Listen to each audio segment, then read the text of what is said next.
தேவனுடைய ஆலயத்தில் உங்கள் எல்லாரையும் பார்ப்பது மிக சந்தோஷம். கர்த்தர் ஆசீர்வதிப்பாராக. சரி, நாம தொடர் செய்தியாக யோபுடைய வாழ்க்கையிலிருந்து எடுத்து அப்படியே யோசேப்புடைய வாழ்க்கைக்கு நாம வந்திருக்கிறோம். யோபுடைய வாழ்க்கையை நான் பேசி முடிக்கல. ஒரு முதல் கட்ட வாழ்க்கையை மட்டும் நான் பேசிக்கொண்டு வருகிறேன். யோபு எப்படிப்பட்டவன் என்பதை குறித்து, அவன் வாழ்ந்த காலங்கள், அவன் எப்படி வாழ்ந்தவன் என்பதை குறித்து உங்க மத்தியிலே சில காரியங்களே சொல்லிக் கொண்டு வந்தேன். அதில் 1ஆம் வசனத்தை மீண்டுமாக நான் வாசிக்கிறேன். யோபு 1ஆம் அதிகாரம். ஊசு தேசத்திலே யோபு என்னும் பெயர் கொண்ட ஒரு மனுஷன் இருந்தான். அந்த மனுஷன் உத்தமனும் சன்மார்க்கனும் தேவனுக்கு பயந்து பொல்லாப்புக்கு விலகிறவனாய் இருந்தான். 4 காரியத்தை உங்க மத்தியிலே நான் பேசி வந்தேன்.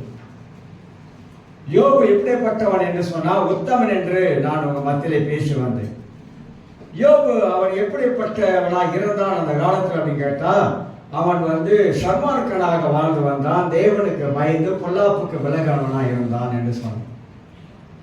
அவனை பத்தி பேசிக்கொண்டு வரும்போது தேவ பயத்தை குறித்து உங்க மத்தியிலே நான் சொல்லி வந்தேன். ஆண்டவருக்கு பயப்படுகிற பயத்தை பற்றி நான் பேசி வந்தேன். அந்த அடிப்படையில் யோசேப்புடைய வாழ்க்கையிலே அவன் கடந்து போன பாதைகள், மனசோர்வு, மனித வாழ்க்கையில வரக்கூடிய மனசோர்வை பற்றி தான் நான் மெயின் தலைப்பாய் வைத்து அப்படியே பேசி கொண்டு வருகிறேன். மனசோர்வு மனித வாழ்க்கையில பல விதங்களில் மனசோர்வு நம் வாழ்க்கையில வருவதை குறித்து நான் சொல்லி கொண்டு வந்தேன். இன்றைக்கு அந்த அடிப்படையிலே யோசேப்பு எப்படிப்பட்டவன் என்று சொல்லி ஒரு 7 காரியத்தை நான் பேசவிருக்கிறேன். 7 காரியங்கள். யோசேப்பு எப்படிப்பட்டவன். இந்த உலகத்திலே நாம் பார்க்கும் பொழுது, கிறிஸ்தவ உலகத்திலே நாம் பார்க்கும் பொழுது பலவிதமான மக்கள் இந்த உலகத்தில் வாழ்ந்து கொண்டு இருக்கிறார்கள். கிறிஸ்தவ உலகத்தில் பலவிதமான எண்ணம் உள்ளவர்கள் வாழ்ந்து கொண்டு இருக்கிறார்கள். பலவிதமான குணம் உள்ளவர்கள் இந்த உலகத்தில் வாழ்ந்து கொண்டு இருக்கிறார்கள். பலவிதமான கிறிஸ்துவ வாழ்க்கை வாழுகிறவர்கள் இந்த உலகத்தில் இருப்பதை குறித்து நான் பார்க்கிறோம். ஆனா யோசேப்பு அப்படிப்பட்டவன் அல்ல. யோசேப்பு உடைய வாழ்க்கையிலே வித்தியாசத்தை பார்க்கிறோம். அவனுடைய குணங்களிலே வித்தியாசத்தை பார்க்கிறோம். அவன் ஆண்டவருக்காக வாழ்ந்த வாழ்க்கையிலே வித்தியாசத்தை பார்க்கிறோம். புறஜாதிகள் யோசேப்புடைய வாழ்க்கையை வித்தியாசமாக பார்த்தாங்க. அதைத்தான் நாம் 7 காரியங்களை நாம் இந்த இடத்துல சிந்திக்க போகிறோம். யோசேப்பு எப்படிப்பட்டவனாக அவன் இருந்தான் என்பதை குறித்து ஆதியாகம புத்தகத்திலே நாம திருப்பிக் கொள்வோம். 41ஆம் அதிகாரத்திலே நாம் திருப்பிக் கொண்டு ஒரு வசனத்தை நாம் வாசித்துட்டு அதிலிருந்து இந்த 7 காரியங்களை நாம் சுருக்கமாக நாம் பார்க்கலாம். போன முறை வாசித்த பகுதி தான் இது. ஆதியாகமம் 41ஆம் அதிகாரத்தில் 38வது வசனத்தை உங்களுக்கு நான் வாசித்து காட்டுகிறேன். அப்பொழுது பார்வோன் தன் ஊழியக்காரரை நோக்கி, தேவ ஆவியை பெற்ற இந்த மனுஷனை போல வேறொருவன் உண்டோ என்றான் என்று வாசிக்கிறோம். புறஜாதி மத்தியிலே பல வார்த்தை சொல்வது சாட்சி உள்ள ஒரு மனிதனாக காணப்பட்டான் என்பதை குறித்து நாம் விளங்கிக் கொள்கிறோம். யோசேப்பு எப்படிப்பட்டவன் அப்படின்னு கேட்டீங்கன்னா, யோசேப்பு ஒரு ஞானம் உள்ள மனிதனாய் காணப்பட்டான். முதலாவது நாம் அறிய வேண்டிய யோசேப்பு ஞானம் உள்ளவன். எப்படி யோசேப்பு ஞானம் உள்ளவனாய் அவன் இருந்தான் என்று சொன்னான், அவன் சொப்பனங்களுக்கு அவன் அர்த்தம் சொல்லுகிற ஒரு மனிதனாய் காணப்பட்டான். பார்வோன் கண்ட சொப்பனம் 7, அதாவது பசு ரொம்ப இறைச்சி போயிருந்தது ஒரு சொப்பனம். இன்னொன்று பசு நல்லா புஷ்டியாக காணப்பட்டது. இந்த சொப்பனங்களுக்கு யோசேப்பு ரொம்ப அழகா விளக்கம் சொல்லுகிறான். அவனுக்கு பேரே சொப்பனக்காரன். நான் சொன்னேன், நிறைய பேர் சொப்பனம் பார்க்குறீங்க, நல்லது, தெய்வீக சொப்பனமா இருக்கணும். இந்த தெய்வீக சொப்பனத்தை கண்ட இந்த யோசேப்பு சொப்பனக்காரன் பேர் எடுத்தவன். ஆனா சொப்பனத்துடைய அர்த்தத்தை ரொம்ப அழகா விளக்குறான். அந்த சொப்பனத்துடைய அர்த்தத்தை விளக்குவதற்கு அவனுக்குள்ளாக ஒரு தேவனுடைய ஞானம் வேலை செய்து பாருங்கள். அற்புதமாக கடவுளை ஞானம் வேலை செய்கிறது. அப்ப அந்த ராஜா சொல்லும் பொழுது அவன் சொல்லுகிறான், ராஜாவை 7 வருஷம் நாட்டுல நல்ல விளைச்சல் விளையும் அப்படின்னா. அப்புறம் 7 வருஷம் விளைச்சல் முடிஞ்ச பிற்பாடு 7 வருஷம் பஞ்சம் வந்துடும் அப்படின்னா. சரி, நல்ல விளைச்சல் வரும், அதோட முடிச்சிருக்கலாம். அவர் 7 வருஷம் பஞ்சம் வரும், இதான் சொப்பனத்துடைய அர்த்தம். இப்ப யோசேப்பு அந்த எகிப்துக்கு அவதான் ஒரு தலைவனாக அங்க ஆண்டவர் வைக்கிறார். பஞ்ச காலத்துல என்ன செய்யணும், விளைச்சல் காலத்துல என்ன செய்யணும், நான் ஞானம் அவனுக்குள்ளாக வேலை செய்ய ஆரம்பிக்குது. பார்வோன் சொல்லுகிறான், விளைச்சல் வரும் பொழுது அந்த விளைச்சலுக்கு நாம் என்ன செய்யலாக்கா, 7 வருஷத்துக்குள்ளாக பெரிய ஒரு கூடாங்க கட்டிட்டு விளைச்சல் வரும்போது 7 வருஷத்துல அந்த அறுவடையெல்லாம் என்ன செய்ய வட்டி நாம 7 வருஷம் பஞ்சம் வரப்போதுல அந்த பஞ்சத்துக்கு தப்பிக்கணும் அப்படின்னாக்கா நம்ம இந்த விளைச்சலை நம்ம சேமித்து வைக்கணும் என்றதான ஞானம் அவனுக்குள்ளாக இருந்தது. இதை கேட்ட பொழுது இந்த ராஜாவுக்கு சந்தோஷமாயிருது. அர்த்தத்தை சொல்லிட்டான், அதுக்கு வேண்டிய வழிமுறையும் சொல்லிட்டான். இந்த இடத்துல ஒரு ஆவிக்குரிய சத்தியத்தை நாம் அறிந்து கொள்ள வேண்டும். ஏன் ஆண்டவர் நமக்கு ஞானம் தந்திருக்கிறார்கள்? உலகத்தில் இருக்கிற மனிதனுக்கு ஞானம் இருக்குது, உலகத்தில் இருக்கிற மனுஷனுக்கு அறிவு இருக்குது. ஞானம் இல்லாத மனுஷன் யாரும் இல்லை, அறிவில்லாத மனுஷன் யாருமே இல்லை. ஆனா உலகத்தில் இருக்கிற மனிதனுக்கும் தேவனுடைய பிள்ளைகளுக்கு வித்தியாசம் இருக்கிறது. உலகத்தில் இருக்கிறவங்க கூட கொஞ்சம் கெட்டிக்காரத்தனமா வாழ ஆரம்பிச்சிட்டாங்க. உலகத்தில் இருக்கிறவங்க கூட கொஞ்சம் ஞானமா சிந்திக்க ஆரம்பிச்சிட்டான். எல்லாரும் இல்ல, ஒரு சிலர் தான் ஞானமா கூட வாழ ஆரம்பிச்சிட்டாங்க. ஆனா அதை விட மேலானவர்கள் கிறிஸ்தவர்கள். ஏன்னா கிறிஸ்து நமக்குள்ள இருப்பதனாலே அவரே நமக்கு நீதியும் மீட்பும் ஞானமாய் இருக்கிறார். பைபிள் அழகா சொல்லுது, இயேசு எனக்குள்ள இருக்கிறதுனாலே எனக்கு ஒரு தெய்வீக ஞானம் இருக்கிறது. இயேசு எனக்குள்ள இருக்கிறதுனாலே அவரே எனக்கு ஞானமாய் இருக்கிறாரு. ஆண்டவர் எனக்கு வேத வசனத்தை கொடுத்திருப்பதனாலே வேத எழுத்துக்கள் எல்லாம் எனக்கு ஞானம் உள்ளவனாக என்ன மாத்துது. நான் படிக்கும் போது எனக்குள்ளாக என் அறியாமையிலே ஒரு தெய்வீக ஞானம் எனக்குள்ளா வருது. ஏன்னா கடவுளுடைய வார்த்தை ஒரு மனிதனுக்கு ஞானத்தை கொண்டு வருகிறது. தேவனுடைய வார்த்தை ஒரு மனிதனுக்கு தேவனை அறிகிற அறிவு மட்டுமல்ல, மனிதன் சிந்திக்கக்கூடிய அறிவை எனக்கு தருகிறது. நல்லவைகளில் கெட்டவைகளையோ நான் சரியாக பகுத்தறியக்கூடிய அறிவை வேதவாசனம் எனக்கு போதிக்கிறது. கிறிஸ்தவங்களை போல கொடுத்து வச்சவங்க உலகத்தில் யாருமே கிடையாது. கிறிஸ்தவர்கள் போல பாக்கியவான்கள் யாரும் கிடையாது உலகத்துல. நம்ம தான் கொடுத்து வச்சவர்கள், நம்ம தான் பாக்கியவான்கள். தேவன் நமக்கு பொக்கிஷத்தை கொடுத்து வச்சிருக்கிறார், அளவில்லாத பொக்கிஷத்தை கொடுத்து வச்சிருக்கிறார். அந்த பொக்கிஷம் வேதத்துக்குள்ளதாக இருக்கிறது. ஒரு மனிதன் பைபிளை படித்து அதிகமாக சிந்திக்க சிந்திக்க சிந்திக்க அவன் எண்ணங்கள் எல்லாம் தூய்மை அடைகிறது. அவன் அதிகமாக யோசிக்க யோசிக்க யோசிக்க அவனுக்குள்ளாக ஒரு தெய்வீக ஞானம் அவனுக்குள்ளாக பிறக்க ஆரம்பிக்கிறது. அதுலதான் ரகசியம் இருக்குது, மனித வாழ்க்கையின் ரகசியம். ஒவ்வொரு மனிதனையும் தேவன் அற்புதமாக படைச்சிருக்கிறார். ஒவ்வொரு மனிதனுக்குள்ளாக அவருடைய சாயலை வச்சிருக்கிறார். ஒவ்வொரு மனிதனுக்குள்ளாக அவருடைய ஞானத்தை வச்சிருக்கிறார். ஒவ்வொரு மனிதனுக்குள்ளாக தேவனுடைய பரிசுத்தத்தை வச்சிருக்கிறார். ஒவ்வொரு மனிதனும் சிந்திக்க வேண்டிய விதங்களை ஆவியானவர் வைத்திருக்கிறார்.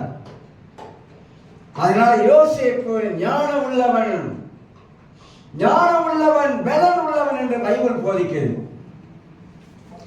நமக்குள்ளாக தெய்வீக ஞானம் தாங்க நம்மளை அற்புதமா நடத்துது. ஷாமோட ஞானத்தை பத்தி நம்ம பேசவில்லை, எல்லாருக்கும் தெரியும். அப்படியேப்பட்ட ஞானம் உள்ளவனே சரிஞ்சு விழுந்துட்டான். ஆனா ஞானம் என்ன செய்யும்? ஞானம் என்ன கற்றுக் கொடுக்கும்? ஞானம் உள்ள ஒரு வாழ்க்கை எப்படி இருக்கும்? உலகத்துல கிறிஸ்தவர்கள் எப்படி ஞானமாய் வாழ்வது? இதெல்லாம் வேதத்தின் மூலமாகத்தான் அறிந்து கொள்ள முடியும். ஒரு மனிதன் அவன் வயது போகும் பொழுது அவன் சின்ன பிள்ளைத்தனமா இருக்கக்கூடாது. பவுல் சொல்றாரு, குழந்தையா இருந்த பொழுது குழந்தைத்தனமா பேசணும், குழந்தையா இருந்த பொழுது குழந்தைத்தனமா சிந்தித்தோம், யோசித்தோம். இப்ப அப்படி இல்லை, நான் இப்ப குழந்தை இல்லை. நாம் எல்லாரும் வளர்ந்து வந்து கொண்டிருக்கிறோம், கிறிஸ்துக்குள்ளாக வளர்ந்து வந்து கொண்டிருக்கிறோம். கிறிஸ்துக்குள்ளாக நாம் வளர வளர வளரத்தான் நமக்கு அந்த தெய்வீக ஞானம் நமக்குள்ளாக வந்து கொண்டே இருக்கிறது. அப்ப உலகத்தில் ஒரு ஞானம் உள்ள ஒரு வாழ்க்கையை வாழுகிறோம். ஒரு ஞானம் உள்ள வாழ்க்கை வாழுகிறவன் ஞானமா தன் குடும்பத்தை கட்ட ஆரம்பிக்கிறாங்க. நீதிமொழிகள் 14:1 எல்லாருக்கும் தெரியும், தெரிஞ்ச பகுதி. புத்தி உள்ள ஸ்திரீ வீட்டை கட்டுகிறாள், புத்தி இல்லாத ஸ்திரீ அதை உடைச்சு துக்குநூறா ஆக்கி போடுறான். அதே ஸ்திரீன்னு போட்டிருக்குது. ஆணா இருந்தாலும் பெண்ணா இருந்தாலும் 2 பேருக்கு தான் வசனம் வாழ்க்கையில பேசுகிறது. ஒரு குடும்பத்தை ஞானமா கட்ட தெரியணும். ஒரு குடும்பத்தை கட்டுவதற்கு ஞானமா சிந்திக்க தெரியணும். எதை செய்யலாம், எதை செய்யக்கூடாது என்பது ஞானம் தான் நமக்கு சொல்லிக் கொடுக்குது, அறிவல்ல. ஞானம் சொல்லிக் கொடுக்குது, அறிவா வாழு. இந்த ரெண்டுக்கும் நிறைய வித்தியாசம் இருக்குது. எப்போதுமே ஞானம் தான் கட்டளையிடும். அதனால்தான் ஞானம் ஒவ்வொரு மனிதனுக்கு அவசியமா இருக்குது. சில பாருங்க ஞானம் இல்லாம பேசுவாங்க, ஞானம் இல்லாத பேச்சு. ஏன் அப்படி சொல்லுவாங்க அப்படின்னாக்கா, பேச்சில் வர ஞானம் கிடையாது அப்படின்னுவாங்க. வளர்ந்ததுக்கு தகுந்த ஒரு பேச்சு இல்லை அப்படின்னுவாங்க. ஏன்னாக்கா ஞானம் அவங்க வாழ்க்கையில அந்த அளவுக்கு செயல்படல. அதனால்தான் ஞானத்தை பத்தி பைபிள்ல கொத்தி கிடக்குது. நீதிமொழிகள்ல 1ஆம் அதிகாரத்திலிருந்து 10ஆம் அதிகாரம் ஞானத்தை பத்தியே பேசுறாரு ஆண்டவர். அப்ப உங்களுக்கு எனக்கும் ஞானம் அவ்வளவு அவசியமாக இருக்கிறது. யோசேப்பு ஞானம் உள்ள ஒரு மனிதன். அதனால்தான் அந்த எகிப்து தேசத்துக்கு அவனே அதிகாரியாக கர்த்தர் கொண்டாந்து வச்சார். பஞ்ச காலத்துல என்ன செய்யணும் ஆண்டவர் சொல்லி கொடுக்கிறார். நீ அவன்கிட்ட சொல்லு, பஞ்சம் வரப்போகுது, நீ கனவு சொப்பனை கண்டுட்ட, சொப்பனத்துக்கு அர்த்தம் இதான். இப்ப அடுத்த நடவடிக்கை என்ன செய்யணும்? உழைக்கணும், சம்பாதிக்கணும். நான் அடிக்கடி சொல்லுவேன், உழைக்கிறோம் சம்பாதிக்கிறோம் எல்லாம் நல்லது. யாராவது கால் மேல் கால் போட்டு உட்காந்து சம்பளம் வாங்குறீங்களா? ஒரு ஆள் எதிர்த்து சொல்லுங்க, நான் கால் மேல் கால் உட்காந்து போட்டுக்கிட்டு சம்பளம் வாங்குறேன்னு. இல்லை, எல்லாரும் கடின உழைப்பு, அதுதானே. வேலை சில இடத்துல ஏச்சு பேச்சு, பலவிதமான வேலையில எல்லாருக்கும் பலவிதமான மன போராட்டம் இருக்குங்க, மன உளைச்சல் இருக்குங்க. கஷ்டப்பட்டு சம்பாதிக்கிறோம், கஷ்டப்பட்டு வாழ முடிஞ்சோட சம்பளத்தை எடுக்கிறோம். ஆனா சம்பளத்தை எடுத்த பணத்தை நம்ம நிறைய விதங்களில ஞானமில்லாத செலவு, ஞானமில்லாத செலவு. இந்த டிக்டாக்னு ஒன்று வந்துருச்சு. அடுத்தது நான் ஒன்று ஆரம்பிக்க போறேன், யூடாக் ஹைடாக்.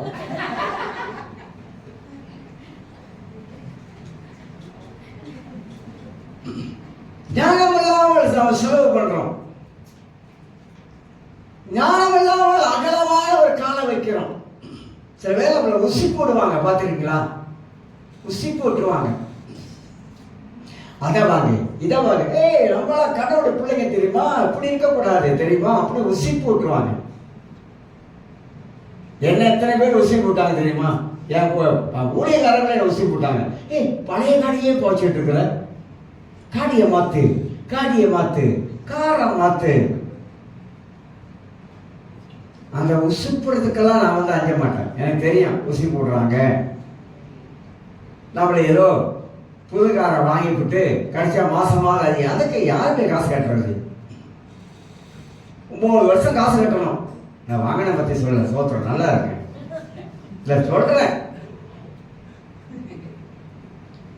சிந்திக்கிறது சொல்றேன். ஒரு காரியத்தில் கால் வைக்கிறதுக்கு முன்பதாக நாம் எப்படியெல்லாம் சிந்திக்கணும், யோசிக்கணும். ஒரு பிரசங்கத்தை ஆயத்தப்படுத்துறதுக்கு பண்ணி வச்சுக்கிட்டு சனிக்கிழமை வந்தால் என்ன பண்ணுறோம், ராத்திரி நான் என்ன பண்ணுவேனாக்கா உட்காந்துக்கிட்டு அப்படியே யோசனை பண்ணிக்கிட்டு இருப்பேன். பைபிள் எடுத்து புரட்டி புரட்டி புரட்டி படிச்சுக்கிட்டு இருப்பேன். ஏன்னா மறுநாள் நம்ம வந்து செய்தி கொடுக்க போகிறோம். அப்போனா நீங்கள் சனிக்கிழமை வந்து ஆயத்தப்படுத்துங்களேன். இல்லை இல்லை, திங்கட்கிழமையில் ஆரம்பிப்பேன்.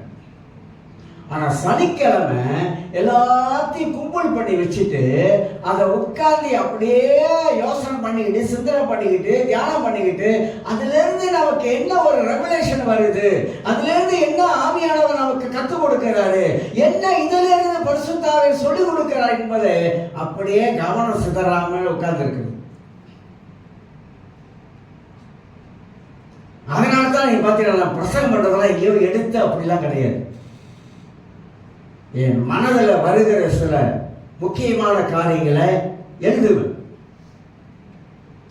நான் படிக்கிறேன், என் வாழ்க்கையில படிப்பு இருக்குது, படிப்பேன், எழுதுவேன். நிறைய விஷயங்களை நான் கேட்டுக்கொண்டே இருப்பேன். நல்லதை கேட்பேன், நல்லதை கேட்டுக்கொண்டே இருப்பேன், நல்ல செய்திகளை கேட்டுக்கொண்டே இருப்பேன், நல்ல வார்த்தைகளை கேட்டுக்கொண்டே இருப்பேன். ஏன்னா உங்களை பார்த்த நானும் ஒரு மனுஷன், உங்களுக்கு வருகிற மனசோர்வு தான் எனக்கும் வரும். உங்களை விட அதிகமா வரும். எதை பிரசங்கிக்கிறனோ அதுவே ஒரு அட்டை அடிச்சுட்டு அப்படி போகும். மனசோர்வு என்பது நீங்க நினைக்கிற மாதிரி இல்லை, நாங்க நினைக்கிற மாதிரி இல்லை. ஒரு மனிதன் மனசோர்வுக்கு அவன் எவ்வளவுக்கு இடம் கொடுக்கிறானோ அவ்வளவுக்கு அவன் டவுன் ஆகிடுவான், கீழே சோர்ந்துருவாங்க. அதுக்கு இடம் கொடுக்காமல் என்ன செய்யுது, இடம் கொடுக்காமல் எப்படி வர்றது? அதுக்கு நமக்கு ஆண்டவர் ஞானத்தை தந்திருக்கிறார். ஞானமாய் வாழ உலகத்திலே ஒவ்வொரு மனிதனும், கிறிஸ்தவர்கள், ரட்சிக்கப்பட்டவர்கள் ஞானமா வாழக்கூடிய வாழ்க்கையை தான் கர்த்தர் நமக்கு வழிவகுத்து வச்சிருக்கிறார்.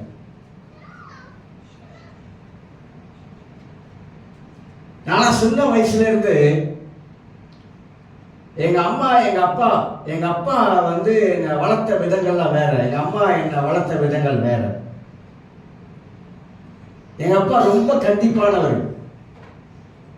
நான் ஏற்கனவே சொல்லியிருக்கேன், அடுத்த வீட்டில் போய் கூட சாப்பிடக்கூடாது. எங்க அப்பாவுக்கு அடுத்த வீட்டில் உட்காந்து சாப்பிடக்கூடாது. இங்கே சோறு இல்லை, அங்கே போனேன். அந்த மாதிரியான ஆள் ஊருக்காரு. அதனால எங்க அம்மா எங்க பாசத்தை வச்சு வளர்த்தாங்க. ஆனா நல்லதை சொல்லிக் கொடுத்தாங்க, நல்லதை கற்றுக் கொடுத்தாங்க, பல விஷயங்கள் சொல்லிக் கொடுப்பாங்க. நான் ஊழியர் செய்யற காலத்தை கூட எங்க அம்மா கிட்ட தான் போய் உட்காந்துக்குவேன். அவங்க என்ன சொல்லுவாங்க, டேய் நல்லா சாப்பிட்றா, 2 மாத்திரை எடுத்து வாயில போட்டுக்கலாம், முடிச்சு.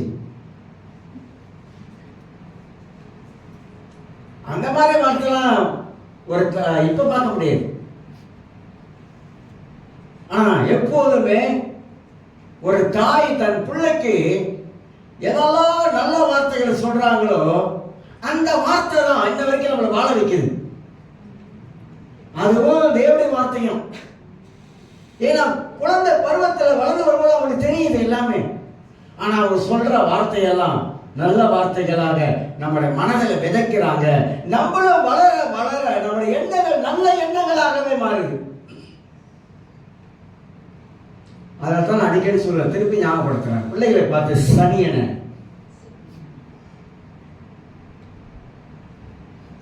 சனி என்ற வார்த்தை நல்ல வார்த்தையா? படிப்பு மண்டலை ஏறாது முட்டாளி. யார் சொல்றா?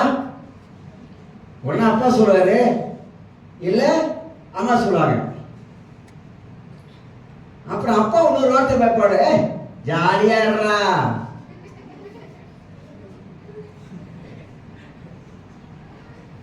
நான் ஏற்கனவே ஒரு முறை சொன்னேன், நான் இந்த ஃபிளாட்ஸ்ல இருக்கும்போது 3வது மாடியில் ஒரு குடும்பம் இருந்தாங்க, தமிழ் குடும்பம். நான் படியிலேருந்து இறங்கி வர அந்த பையன் சொல்றான், அப்பா இந்த உலகம் நமக்கு தான்பா, நம்ம தான்பா இந்த உலகத்துல ஜாலியா இருக்கணும் அப்படின்றோம்.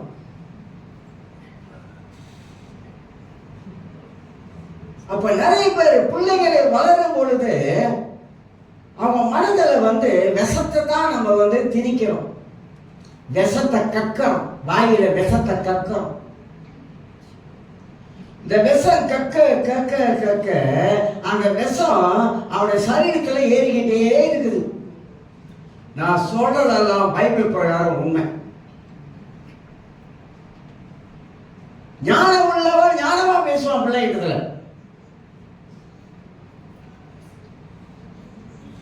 எங்க அக்கா மகன் 9 வயசு, சொல்லியிருக்கேன் தெரியல. நானே எங்க அக்கா எங்க மாமா வீடுகள் இருக்கும்போது நான் என் அக்கா வீட்டில் போய் படுத்துக்குவேன், அங்க இருப்பேன். ஒரு நாள் வரும் பொழுது 9 வயசு எங்க அக்கா மகன் லிப்டிக் அடிச்சு உட்காந்துருச்சு. வீட்டில் லிப்டிக் அடிச்சுட்டு இருக்குது, அடிச்சு உட்காந்து இருக்குது. நேரம் போனேன், விட்டா ஒரு அரை. வயசு என்னன்னு கேட்டேன். உன்னோட வயசு எத்தனை? லிப்டிக் அடிக்கிற வயசா? எங்கள் மாமா எங்கள் அக்காவும் நான் இந்த மாதிரி கண்டிச்சுன்னா அடிச்சுன்னா பேசவே மாட்டாங்க. ஏன்டா அடிச்ச அப்படிலாம் கேட்க மாட்டாங்க. எங்கள் மாமாவும் சரி கேட்கவே மாட்டாங்க. விட்டுத்தான் ஒரு அரை. 9 வயசுல லிப்டிக் அடிச்சிருக்கோம் பழக்கம். 9 வயசுல அடிக்கிறியா? இந்த நாளைக்கு லிப்டிக் நான் பார்க்கக்கூடாது அப்படின்னு அதோட லிப்டிக் அடிக்காது. 9 வயசுக்கு மேலே அடிக்காது. 9 வயசு அடிச்சுட்டு அடிக்காது. நான் என்ன சொல்ல வரேன்னா, பிள்ளைகளே நாம் சின்னதையே கொண்டு வரும்போது ஞானமாய் அவங்கள கொண்டு வரணும். ஞானமாய் பெற்றோரே, நீங்கள் உங்க பிள்ளைகளுக்கு நீங்க என்ன எஃபோர்ட் போடுறீங்க? உங்க பிள்ளைகளுக்காக நீங்க என்ன எஃபோர்ட் போட்டு கொண்டு வர்றீங்க? உங்களுடைய மைண்ட்ல, உங்க சிந்தனையில உங்களுடைய பிள்ளைகளை குறித்து என்ன வச்சிருக்கீங்க? ஞானம் உள்ளவர் சிந்திக்க கடவன். என்ன வச்சிருக்கீங்க? உங்க பிள்ளை எப்படி வரணும் நீங்க என்ன நினைச்சிட்டு இருக்கீங்க?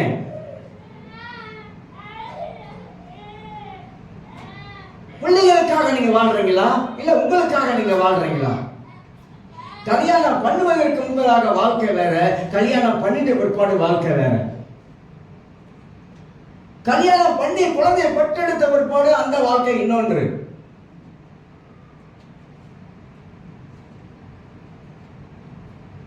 ஏன் வாழ்க்கையை கட்ட கட்டமா ஏன் பிரிச்சிருக்கு?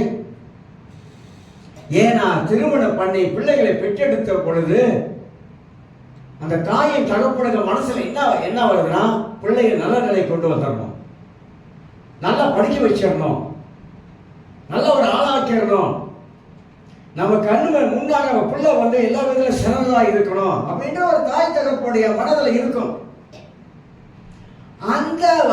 அந்த மனதில் இருக்கிற அந்த காரியத்தை நீங்க ஞானமா செய்ய ஆரம்பிச்சீங்கன்னா, நீங்க நினைச்சது மாதிரி உங்க பிள்ளை வந்து சிறந்ததா வர்றதுக்கு வாய்ப்பு இருக்கு. என்னன்னு சொல்றேன், மனசுல வர்றத சொல்றேன். உங்க பிள்ளைகளுக்காக ஒவ்வொரு நாளும் எவ்வளவு நேரம் எடுத்து ஜெபிக்கிறீங்க? பெரிய பெரிய தேவனுடைய ஊழியர்களுடைய வாழ்க்கை போய் திருப்பி பாருங்க. படிச்சாதான் நமக்கு தெரியும் வாழ்க்கைய. அவங்க எல்லாம் பெரிய பெரிய தேவனுடைய மனுஷனா வந்ததுக்கு யார் காரணம் தெரியுங்களா? தாயின் கண்ணீர். போர்த்தனகரன் சொல்லுவாரு, நான் உலகத்துல போயிட்டேன், எங்க அம்மா அழுது அழுது ஜெபம் பண்ணுவாங்க, அவங்களுடைய கண்ணீர் தான் இன்னைக்கு என்ன ஒரு ஊழியக்காரனா கொண்டாந்து கர்த்தர் நிப்பாட்டினாரு. நிறைய பேர் வெள்ளக்காரன் கூட அப்படிதான். சார்ல்ஸ் பின்னி உங்களோட வாழ்க்கை சரித்திரத்தில் கொஞ்சம் பரட்டி பார்த்தீங்கன்னாக்கா பின்னால யார் இருந்தாலும் தெரியுங்களா? தாய். ஒரு தாயின் கண்ணீர் ஜெபம் ஒரு பிள்ளையை உருவாக்குது. உங்க பிள்ளை நல்லா இருந்தா உங்களுக்கு மன மகிழ்ச்சி, சந்தோஷம். அதே உங்க பிள்ளை வழி மாறி போச்சுன்னா அதே கண்ணீர். எத்தனை பிள்ளைங்க நீங்க ஜெயில இருக்கான் தெரியுங்களா? ரட்சிக்கப்பட்டு சபைக்கு வந்த எத்தனையோ பிள்ளைகள் நீங்க ஜெயில இருக்கிறாங்க. கஞ்சா அடிக்கிறான், கஞ்சா விற்கிறான். யாரு? கிறிஸ்தவன் தான். எதனால நம்ம சொல்ல முடியுமா? சில சொல்லுவாங்க வளர்ப்பு சரியில்லைங்க அப்படின்னு சொல்ல முடியுமா? இல்ல, சேர்ற கூட்டாளி. நான் இதான் சொல்லுவேன், எப்போதுமே சேரக்கூடாத ஆளோட சேரவே கூடாது. உலகம் பொல்லாதது. பிள்ளைகளுக்கு சொல்லிக் கொடுக்கணும். சிங்கப்பூர்ல தூக்கா ஏற்றிட்டு இருக்கான், 14 பேர் இருக்காங்க. அடுத்தது இன்னொன்று வரப்போகுது. மலேசியாவில் வந்து எங்க பார்த்தாலும் ஸ்கூல்ல வந்து எல்லாம் தற்கொலை ஆவி வேலை செய்து பயங்கரமா.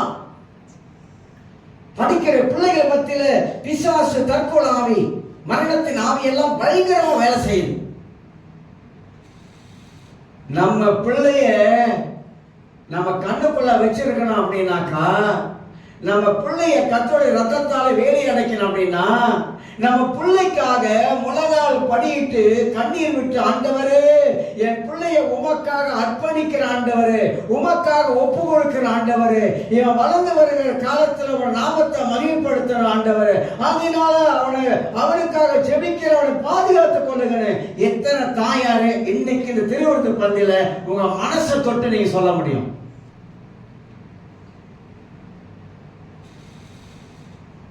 எனக்கே ஜெபிக்கிறதுக்கே எனக்கு நேரம் இல்லை, இவனுக்கு வேற ஜெபிக்கணுமா?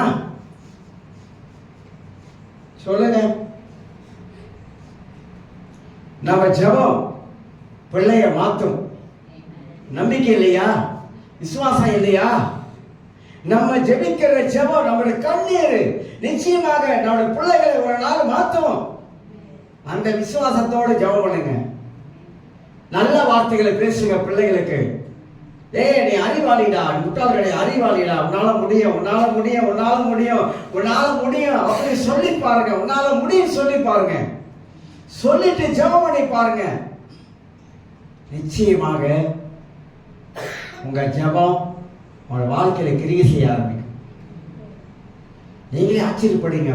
அப்ப சொல்லுவீங்க, கர்த்தர் ஜெபத்தை கேட்டாரு. பிள்ளைகள் நம்முடைய வாழ்க்கையில ரொம்ப ரொம்ப முக்கியங்க. பிள்ளையை பெற்று எடுத்துட்டா பத்தாது. அந்த பிள்ளைகளுக்கு என்ன சொல்லி வளர்க்கிறோம் என்பது ரொம்ப முக்கியம். ஞானம் நமக்கு தேவை. ஞானம் உள்ள மனிதனாக வாழணும். குடும்பத்தில் ஞானம் உள்ளவளா மாறணும். யோசேப்பு ஞானம் உள்ளவனாக இருந்தான். பஞ்ச காலத்தில் போஷிக்கிறவனாக இருந்தான்.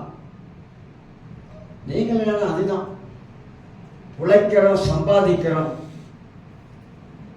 தமிழ சொன்ன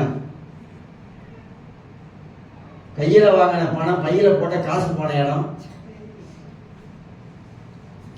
அப்படின்னு கதையாச்சு. நான் ஏன் இப்படி சொல்றேன் தெரியுங்களா? நான் வாழ்ந்த வாழ்க்கையில பணம்னா எனக்கு என்னன்னு தெரியும்.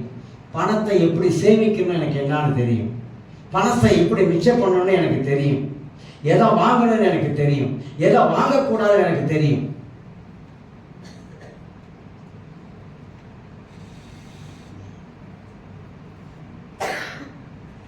கண்டதையும் வாங்கக்கூடாது. ஏன்னா சம்பாதிக்கிறது கஷ்டம். அதை எப்படி ஞானமா நம்ம செலவிடணும் நமக்கு தெரியும்.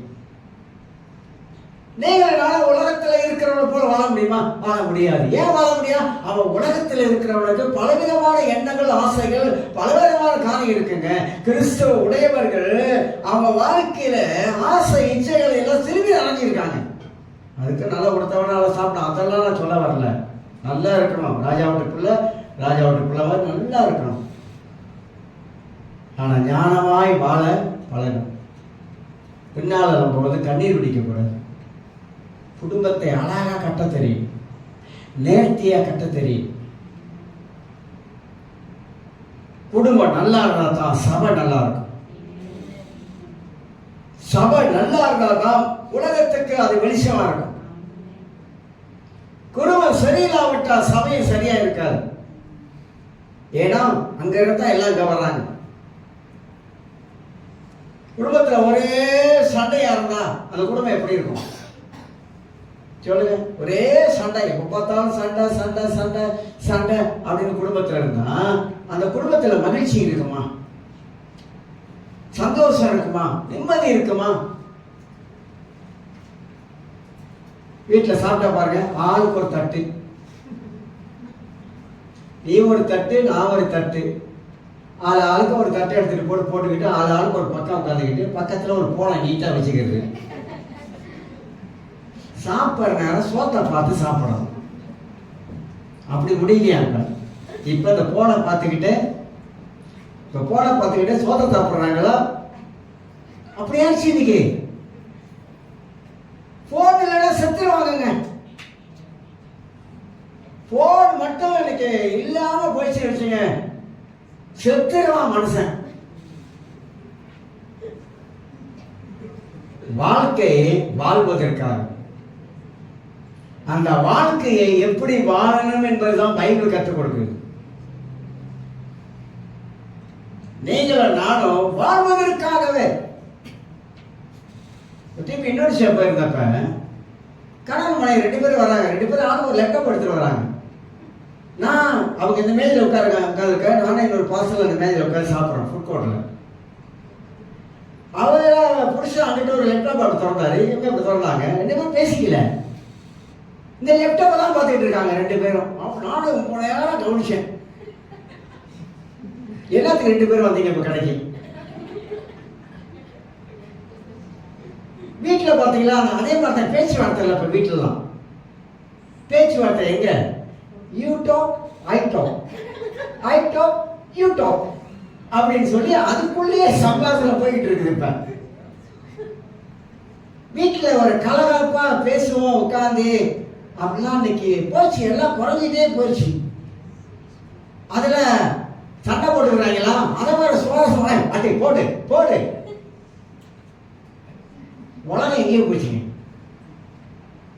அன்புக்கு இடம்லாம் போச்சு, மாசத்துக்கு இடம்லாம் போச்சு. ஏன்? ஞானமில்லாத வாழ்க்கை. ஞானமாய் ஆண்டவர் வாழ சொன்னாரு, ஆனா நம்மளோ ஞானமில்லாத வாழ்க்கையை நாம் வாழ்ந்தோம். இருக்கிறத வச்சு வாழ தெரியும், வாழ முடியல. நம்ம இருக்கிறத வச்சு ரொம்ப பேருக்கு இந்த கடையில சாப்பிட்டு சாப்பிட்டு சாப்பிட்டு சாப்பிட்டு சாப்பிட்டு வீட்டில் சமைச்சா அவங்க மைண்ட் எங்க தெரியுமா போகுது? அந்த கடைக்கு போனான். நம்ம ஆளுங்க கடை எங்க போனா சாப்பாடு நல்லா இருக்கும். இல்ல பொதுவா சொல்றேன், பொதுவா நிறைய பேர் பார்த்துட்டேன். பொதுவா ஒருத்தன் சொல்றான், பாஸ்டர் இங்க ஒரு கடை இருக்கு பாஸ்டர், அந்த கடைக்கு போனா அப்படிதான் இருக்கும். நான் நினைச்சுக்கிறது அப்படியா? ஒருத்தர் சொல்றாங்க, பாஸ்டர் வீட்டுல ஒரு கடை இருக்கு. என்ன ஐயப்பன் கடையா? ஐயப்பன் கடையா? ஒரு கடையோ ஒரு கடை ஆங்கில ஐயப்பன் கடையா? ஒரு கடை சொல்றாங்க. பாஸ்டர் நான் அங்க கொண்டு போறேன் பாஸ்டர். நானே எதான் போயிட்டேன். அது கிளாசிக்கான கடை தான். அங்கே போனா என்ன போனா ஐயப்பனா ஏதோ சொன்னாங்க கடை. வீட்டு இல்லைங்க, அஞ்சப்பரா. அங்க போய் உட்கார்ந்தா நான் தோசை தவிர நான் வேற எடுக்கல, தோசை தான். என்னென்னமோ வருதுங்க. நண்டு சூப்பு வேணுமா கடை செய்யக்கூடிய ஆசையாக எடுத்தேன். நண்டு சூப்பு எனக்கு வேலை தெரியல, தெரிஞ்சிருந்தாலும் பக்கமா இருக்க மாட்டேன். சும்மா விளங்க இங்க இருந்து அங்கேயே போனோம். ஆனா கடை தெரிஞ்சு வச்சிருக்காங்க. இந்த கடையில சாப்பாடு அப்படிதான் இருக்கும். அவர் சாப்பிட்டு என்ன சொல்றாங்க, பஸ் இன்னொரு கடை இருக்கு பாஸ்டர். நான சாப்பிட்றாளா? இன்னொரு கடை இருக்கு பாஸ்டர், அங்க போவோம் பாஸ்டர். அப்பதான் ஆளுங்களுக்கு எங்க ருசியா உள்ள சாப்பாடு இருக்கு அந்த கடை தெரிஞ்சு வச்சிருக்காங்க. காசு எவ்வளவு அதெல்லாம் 2வது கணக்கு. தசமோ ஓடுறமோ இல்லையோ எங்கே கொண்டு கொடுக்குறோம்.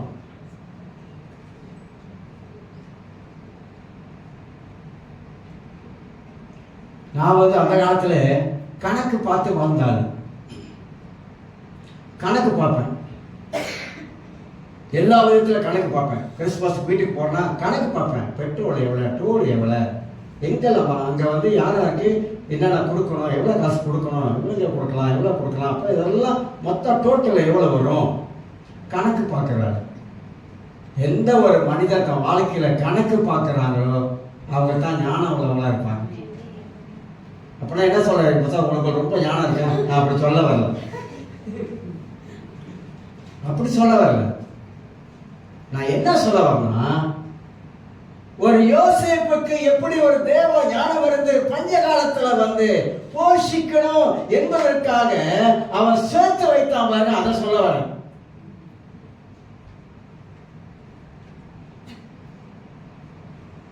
காசை வந்து விரயமாக்கக்கூடாது. இந்த காலத்துல எங்க அம்மா சொல்லுவாங்க, கோமணத்துல ஒரு காசு இருந்தா கோழி கூட கொக்கரக்கோடு பாட்டு வரட்டும் அப்படின்வாங்க. அப்படின்னா என்ன அர்த்தம்? நம்ம கையில கொஞ்சம் காசு இருந்தா அதை எப்படா முடிக்க கையை அடிக்குதாங்க, கையை அடிக்குதான். நான் எதுக்கு சொல்றேன், நம்ம சமுதாயம், தமிழ் சமுதாயம் மற்ற சமுதாயத்தை மாதிரி இல்லை. சீனா வேற, நம்ம நாட்டில் வாழ்ற மலையக்காரர்கள் வேற. ஆனா நம்முடைய தரம் வந்து ரொம்ப கீழே இருக்குது. படிப்புல, உழைப்புல, பல விதத்துல நம்முடைய சமுதாயம் ரொம்ப கீழே இருக்குது. அதுக்கு தகுந்த மாதிரி நம்முடைய வாழ்க்கையை எப்படி நடத்துறது, அதுக்கு தகுந்த மாதிரி எப்படி வாழணும், அதுதான் சொல்றேன். யோசேப்பு ஞானம் உள்ளவன், ஞானம் உள்ளவனாக செயல்பட்டான். இரண்டாவதாக யோசேப்புடைய வாழ்க்கையில அவன் வந்து பக்தி உள்ளவன். பக்தி இருந்துச்சு. பக்தி உள்ளவனுடைய வாழ்க்கையே வித்தியாசமா இருக்கும். பக்தி உள்ளவன் புத்தி உள்ளவன். பக்தி உள்ளவன் தேவனுக்காக வாழ்பவன். பக்தி உள்ளவன் தேவனை சார்ந்திருப்பவன். பக்தி உள்ளவன் வலது புறம் இடது புறம் சாய மாட்டாங்க. பக்தி உள்ளவன் தேவனை மட்டும் பார்க்கிறவங்க.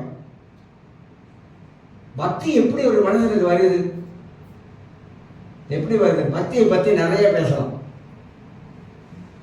ஆரம்பத்தில் இருந்த பக்திக்கும் இப்ப இருக்கிற பக்திக்கும் ரொம்ப வித்தியாசம். பக்தி முத்தனமா இல்ல பக்தி வந்து அப்படியே பிந்தி போனமா? இந்த ரட்சிக்கப்பட்ட ஆரம்ப காலத்தை பாருங்க. இப்ப நான் ரட்சிக்கப்பட்ட ஆரம்ப காலத்தை நான் நினைச்சேன்னா,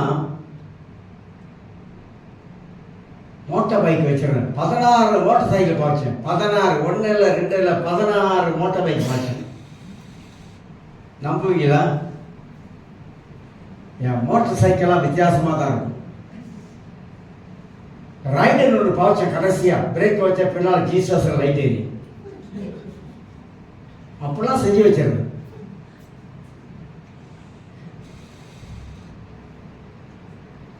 ஆனா அந்த ஆரம்ப காலம் இப்ப நினைச்சு பார்த்தா, எந்தெந்த எஸ்டேட்டில் போயிட்டு கூலிக்கார கூட சேர்ந்து போயிட்டு கூட்டாண்டத்தை போயிருக்கிறோம், பேய்களை வெட்ட போயிருக்கிறோம். ஆர்வம் வாஞ்ச எப்படி நமக்குள்ளாக வந்துச்சு?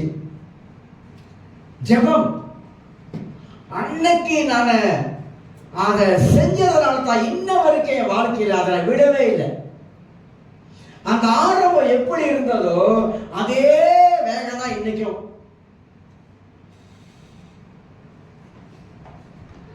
ஜெபிப்பது, கூட்டங்களுக்கு போவது, பைபிளை வாசிப்பது, வேதத்தை கற்றுக்கொள்வது, ஆரம்பத்துல இருந்த அந்த வாழ்ஞ்ச அந்த தாகத்தை நான் வந்து அணைக்கவே இல்லை. அனல் மூட்டிக்கிட்டே இருந்தேன், அனல் மூட்டிக்கிட்டே இருந்தேன். சபையை நானா சுத்தம் பண்ணுவேன். இப்ப காபேட் அப்பெல்லாம் ரெட்டு. டாய்லெட் எல்லாம் சுத்தமா கழுவுவேன். அப்ப பைபிள் ஸ்கூல் படிச்சுட்டு இருக்கிறேன் 87ல.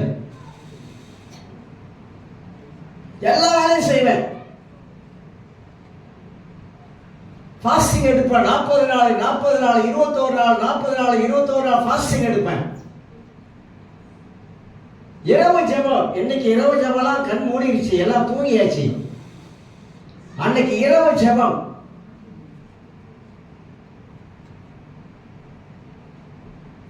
இதெல்லாம் ஆரம்பத்துல இருந்து கட்டி எழுப்புறது சரிக்கு விழுவல, கட்டிக்கிட்டே வந்தேன். கட்டிக்கிட்டே கிறிஸ்தவ வாழ்க்கையில கட்டிக்கிட்டே இருக்கணும். வாழ்க்கையில கட்டி எழுப்பிக் கொண்டே இருக்கணும். அந்த பக்தி அணையக்கூடாது. அந்த பக்தி நமக்குள்ள இருந்து கொண்டே இருக்கணும். நம்ம தேவன் நமக்கு பெரியவர். நம்ம தேவனை போல உலகத்துல யாரும் இல்லை. ஒரு பாட்டு படிச்சால, வானத்திலும் பூமியிலும். பாட்டு எனக்கு ரொம்ப விருப்பம். குரூப்ல தான் ஒர்ஷிப்ல அனுப்பி விட்டது. பாட்டை ஏதாவது படிக்கிட்டேன். அப்படி வல்லமையான நாமம் அது. அந்த நாமத்தை தான் நம்ம என்ன வரைக்கும் உச்சரிக்கிறோம் வாயில். பக்தி இருக்கணுங்க. பக்தி இல்லாத கிறிஸ்தவனா உலகத்துல வாழக்கூடாது. உலகத்துல இருக்கிறவங்க பாருங்க, நம்மளை விட எவ்வளவு பக்தியா இருக்கிறான். ஒரு புத்தர மத்த சேர்ந்தவன் எடுத்துக்கொள்ளுங்க. கடவுளை அறியாதவன், அவனுடைய தியாகம் பார்த்தீங்களா? காவி உடுப்பு போட்டு அவனுடைய தியாகம், அவனுடைய பக்தியை பாருங்க எப்படி இருக்குன்னு. காலில் செருப்புலாம் போறாங்க. அதுக்கு நம்ம அப்படி போன சொல்ல வரல, அது கிருமி. ஆனா அவனுடைய அந்த அந்த அந்த அர்ப்பணிப்பை சொல்றேன், அந்த பக்தியை சொல்றேன். புத்தருடைய தத்துவத்தை கை கொண்டு அப்படி இருக்கானா, அதை விட சத்தியத்தை கை கொண்டவங்க எவ்வளவு பக்தியா இருக்கணும். நம்ம தேவனை யாருக்குமே விட்டு கொடுக்க கூடாது. ஒரு யூதன் மாதிரி, யூதன் அப்படித்தான், தேவனை யாருக்குமே விட்டு கொடுக்க முடியும். அதனால தான் அவனை யாரும் அசைக்க முடியாது. இன்ன வரைக்கும் அசைக்க முடியாது அவன் யாருமே. அந்த மாதிரி நமக்கு என்ன இருக்கணும்? பக்தி இருக்கணும். அப்ப பக்தி இருக்குன்னு என்ன செய்யணும்? ஆன்லைன் பிரேயர்ல வந்துடணும். சில என்ன நினைக்கிறாங்க, பெண்கள் மட்டும் வந்தா போதும், ஆண்கள் வர வேணாம். ஆண்கள் வீட்டில் என்ன பண்றீங்க? ஒரு 3/4 மணி நேரம் ஜெபம், மற்றவங்களுக்காக பரி பேசுகிற ஜெபம். ஏன் கர்த்தர் பார்க்கிறாருங்க, மனுஷன் பார்க்கறதுக்கான சொல்லல, கர்த்தர் பார்க்கிறாரு. பிறருக்காக ஜெபிக்கிற ஜெபம், மற்றவங்களுக்காக மன்றாடுகிற ஜெபம், மற்றவங்க பாரத்தை தன்பாரமா நினைக்கிற ஒரு ஜெபம். சாவி சொல்றான், சிறுமைப்பட்டவன் மேல் சிந்தை உள்ளவன் பாக்கியவன். இன்னைக்கு நம்ம நல்லா இருக்கலாம், நல்லதுதான். நாளைக்கு நம்ம நிலைமை எப்படி போகணும் நமக்கு தெரியாது. அப்ப நினைப்போம், 4 பேர் ஜெபிக்க மாட்டாங்களா? ஜெபிக்க மாட்டாங்க. அந்த ஜெபத்துல இருக்கிற அந்த வல்லமை, அந்த ஜெபத்துல இருக்கிற மகிமை, அந்த ஜெபத்துல இருக்கிறதான விடுதலை, அந்த ஜெபத்துல இருக்கிறதான அதிசயங்கள், அற்புதங்கள், எல்லாத்துக்கும் தேவ சுத்தம் ஒண்ணு வச்சிருக்கிறார். அப்ப ஏன் மற்றவங்களுக்காக நாம ஜெபிக்கிறோம் அப்படின்னா, அவங்களுக்கு ஜெபம் தேவைப்படுது. பவுல் சொல்றாரு, எனக்காக ஜெபம் பண்ணுங்க. பெரிய ஊழியக்காரர் தானே, அற்புத அடையாளம் செஞ்சு விட்டானே, எனக்காக ஜெபம் பண்ணுங்க. சிறைச்சாலை இருக்கிறாரு, பிடிச்சு போட்டானுங்க, நல்லா தூங்குறாரு, படுத்து கவலை இல்லாத மனதனா தூங்குறாரு.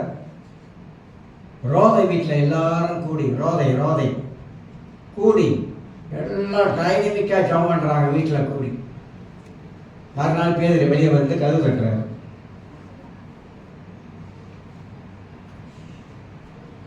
ஜெபம் ரொம்ப அவசியம். மற்றவங்களுக்காக ஜெபிக்கிறது வாரத்தில் ஒரு நாள்.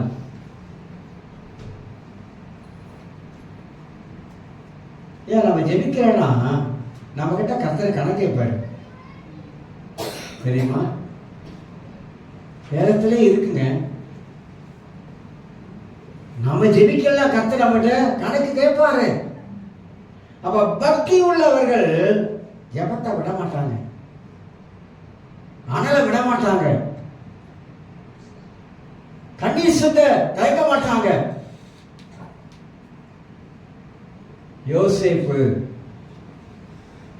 பக்தி உள்ளவன். நிப்பாட்டியர் நிறைய பார்க்கிறீங்க, பக்தி உள்ளவன்.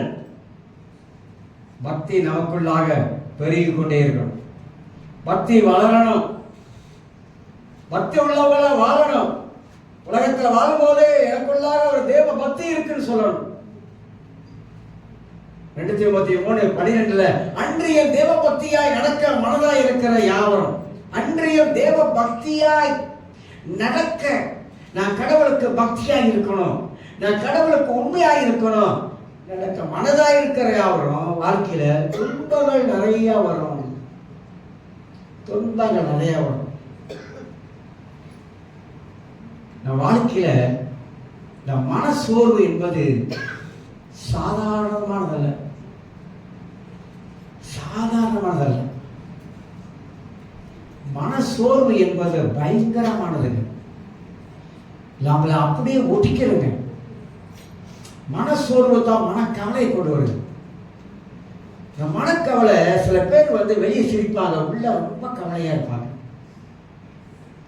ஒரு ஆளுகிட்ட ஒரு ஆளு அவங்க பேசும்போது அவங்க பார்க்கறதுக்கு கலகலப்பா இருக்கிற மாதிரி தான் இருக்கும். ஆனா இல்ல, உள்ளத்துல அப்படியே ரொம்ப சோர்ந்து போன நிலைமையில இருப்பாங்க.